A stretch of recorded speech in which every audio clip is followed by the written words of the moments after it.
Hello दोस्तों। कई लोगों के मन में सवाल होता है कि धनगर समाज की उत्पत्ति आखिर कैसे हुई। क्या भगवान शिव से ही धनगरों की उत्पत्ति हुई है? सवाल यह भी कि धनगर समाज पशुपालन ही क्यों करता था। तो आपके इन सभी सवालों का जवाब आज इस वीडियो में आपको मिलने जा रहा है। दरअसल इंदौर की मराठा रियासत होलकर राजवंश की थी। होलकर धनगर थे।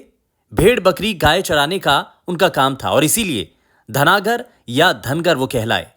ऐसी मान्यता है कि भगवान शिव के शरीर की धूल से धनगरों की उत्पत्ति हुई है। उन्होंने जंगली भेड़ बकरियों का पालन कर उनकी रक्षा करने की आज्ञा दी थी।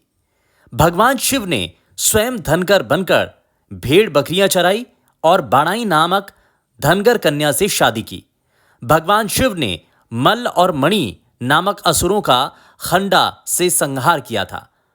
इसीलिए वो खंडोबा मल्हारी मार्तंड कहलाए। वहीं सभी धनगरों के कुल देवता हैं, इसीलिए यलकोट यलकोट जय मल्हार का घोष किया जाता है। संस्कृत शब्दकोश में वृषणी का अर्थ यदुवंशी, श्री कृष्ण गौ यानी कि गाय, मेंढा भेड़ा होता है और भगवान श्री कृष्ण ही धन पालक, धनगर, गौपालक, ग्वाला, गाडर यानी कि आप भेड़ को पालने वाले गडरिया हैं। इसीलिए भगवान श्री कृष्ण को काली कमली वाला कहा जाता है।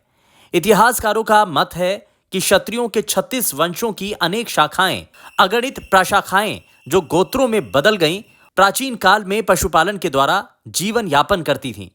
वहीं चरवाहे बाद में क्षत्रिय कहलाए। इसीलिए क्षत्रियों के 36 वंशों में धन्य पालक यानी धनगर वंश का भी उल्लेख मिलता है।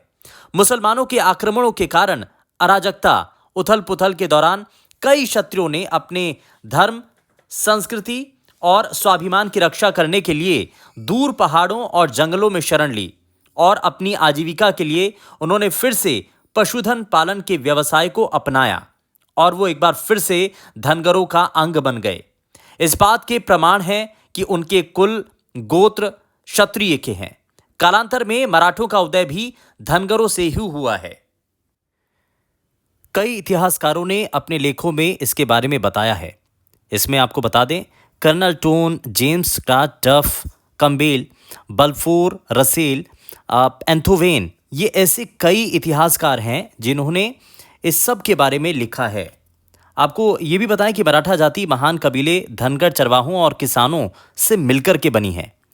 मारकर या मरकर हटने वाले योद्धा मरहटा, जिसको मरहटा, मरहट्टा, बाद में मरहट्टे, मरहटे और उसके बाद मरहठे या मराठे कहलाए। तो यानी कि ये आप देखिए शब्दों में किस तरीके से समय के साथ बदलाव होता चला गया और जो मरहटा है वो बाद में मराठे कहलाए हैं।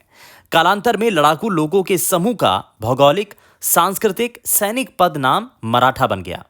छत्रपति शिवाजी के विश्वास पात्र मावले यानी कि मराठे कोई और नहीं बल्कि अधिकांश धनगर थे। उन्होंने कई गुरिल्ला टुकड़ियों का निर्माण किया था। उनके अनेक शिलेदार, सेनापति, सरदार धनगर मराठे थे। इसीलिए होलकर राज्य करते मराठा धनगर या धनगर मराठा कहलाते हैं। तो ये वीडियो आपको कैसी लगी है ये आप हमें ज़रूर बताइएगा कमेंट सेक्शन में, और साथ ही इस वीडियो को आप ज़्यादा से ज़्यादा लोगों तक शेयर कीजिए ताकि बाकी सभी लोगों को इस वीडियो के जरिए पता चल पाए कि आखिर धनगर की उत्पत्ति कैसे हुई है और भगवान शिव से उनका नाता क्या है।